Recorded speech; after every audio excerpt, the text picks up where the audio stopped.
welcome to my channel.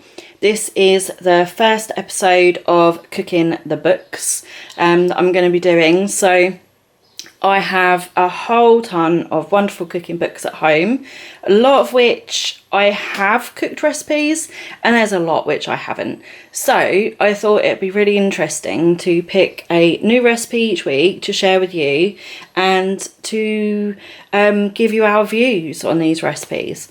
So today, this is what I'm using. I am making something out of this book, and it is called, so this is what I'm going to be making today: butternut squash and pancetta penne. So I'm going to give that a go. So I'm going to get on with the cooking.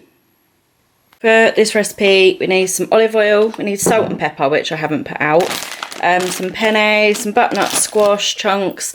We need some butternut squash chunks. I've got frozen. I'm going to see how we get on with using frozen because I forgot to pick up a fresh one. Red chillies, some Parmesan or prosciutto, that's quite close.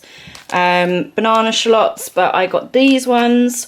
Need some Parmesan, and some vegetable stock.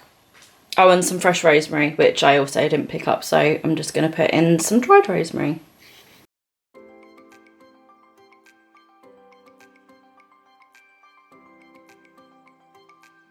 So I'm just going to start this off today with adding a little bit of olive oil into the pan. I think it's about 4 teaspoons or tablespoons of olive oil, but I'll pop that into the description for you. And I'm just going to add in the prosciutto as well. What I do find with this is it's so hard to keep it all separated. It all just bunches up and it ends up looking like that.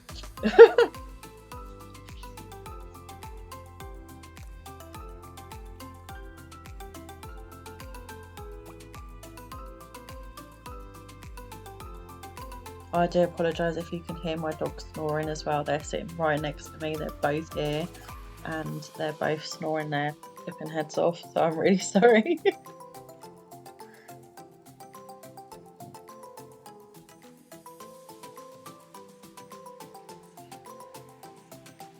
So I had chopped up the onions or the shallots, the chilli and the prosciutto. And I'd got all that ready just to go in the pan at the right sort of time. So you're basically just throwing everything off for a few minutes, just getting it ready before you add in the chicken stock.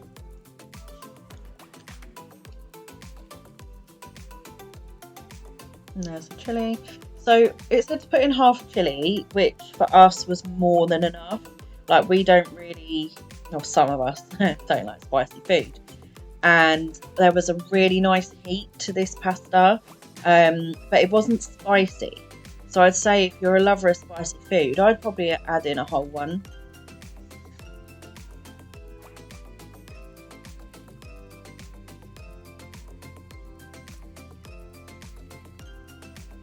And I'm boiling water in the background as well. If you haven't noticed, that's ready for the pasta. So it was 400 grams of penne pasta, which was nearly a whole bag. I didn't measure it, I just threw in most of it. And there's the butternut squash. And now I was worried about using frozen butternut squash in this particular recipe because I didn't know how it was going to cook up. And it does say to use the fresh one and cook it for 20 minutes or so until it's soft through. So I wasn't sure how long it would take being frozen, but it cooked up so well. It ended up being really soft and tender, and I don't think it took 20 minutes. I'm sure it was less, but I actually forgot to time it this time, guys. I'm really sorry. In future, I will try and time these recipes, but it wasn't very long. I'd say all in all 20-25 minutes, including the prep. Just adding in some dried rosemary since I didn't have any fresh, and I think the fresh rosemary would have really added something nice to that. And that's vegetable stock, supposed to be 600 millilitres. I think I actually ended up doing 700 and then throwing it all in. And it was a bit more stock than we actually needed. So I think 600's about right. So you've just got to bring that up to a boil and then let it simmer until the butternut squash is cooked and some of the liquid is supposed to be reduced. I didn't really find it reduced much the way I did it. And there's me just checking the butternut squash, which at that point was getting quite soft, but it still had a bit of resistance to it in the middle. So I cranked the heat up a little bit just to get that nearly done because the pasta was nearly ready.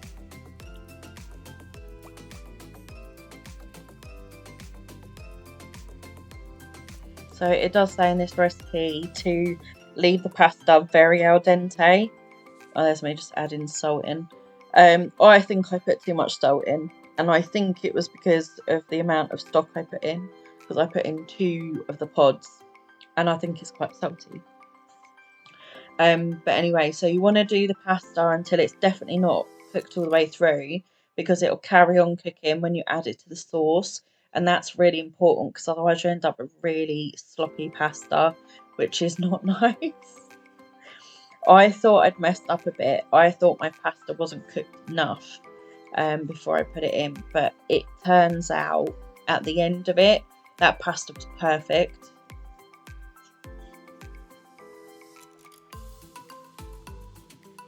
So I'm just draining out the pasta and I'm leaving a little bit of water in the bottom. I said to reserve a cup or 2 of water from the pasta just in case you need it in the sauce. So I didn't drain it all out.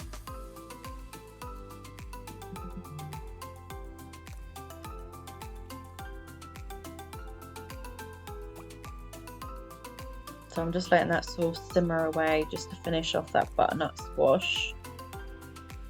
Obviously everything else in there is cooked. The shallots are soft as anything. Obviously the pancetta or whatever it is, you know, is cooked as well.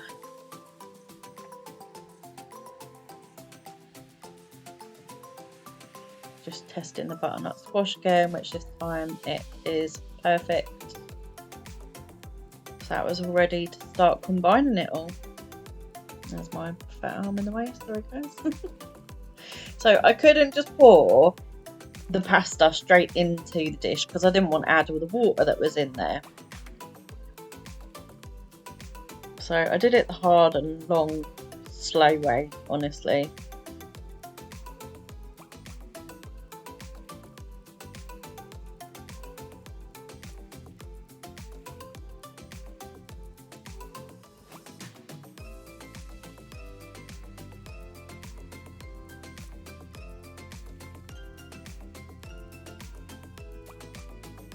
Gosh, it feels like it's taken forever. Right, then you just want to stir it nicely just to combine it all in. Get every piece of pasta smothered in that sauce as well.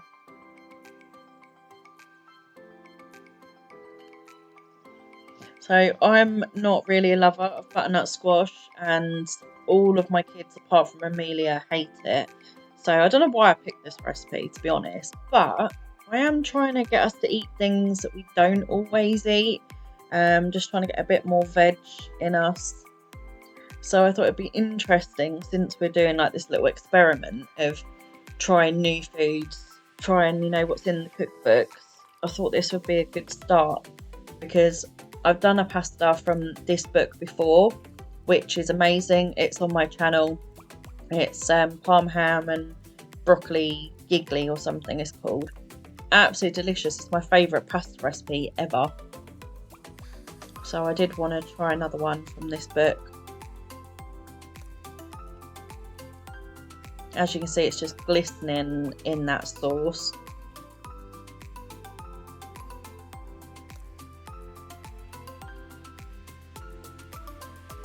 And once it's been in there for a couple of minutes, it just finishes it off the cooking of the pasta, and then it's ready to dish up.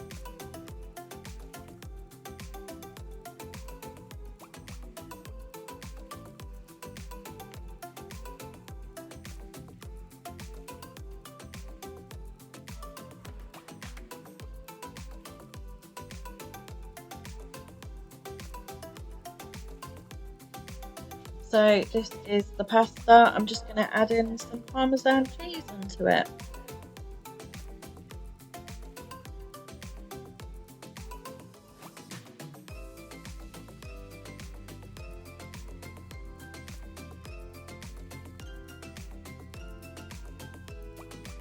So I said I would let you know what us guys thought about this dinner. So one child refused to touch it because it had butternut squash in it. And one child was reluctant but actually enjoyed it. And I thought it was delicious. I absolutely loved it. And I actually went back for a second bowl. It was really, really good. Thank you so much, everybody, for watching this video. If you liked it, please give me a thumbs up so I know that you enjoyed it. And I'd love it if you would subscribe to my channel. I would love to have you. And thanks again for watching, everyone. Bye.